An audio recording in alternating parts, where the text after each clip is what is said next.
Фабриката Југохром Фероалојс има реализирано голем дел активности од оперативниот план за добивање на интегрирана еколошка дозвола, но ќе бара пролонгирање на рокот за реализација на обврските.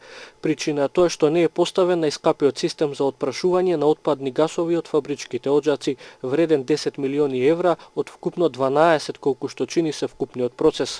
Рачунам да појдеме со првата фаза за двете најголемите печки, да го направиме негде близу 2 години ни треба за тоа.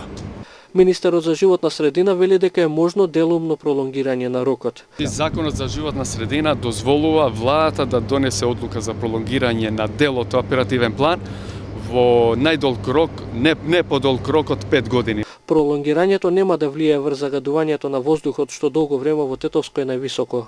Придонес во лошиот квалитет на воздухот нема само индустријата, туку имат и домаќинствата, и сообраќајот, и други градежни активности или помали капацитети.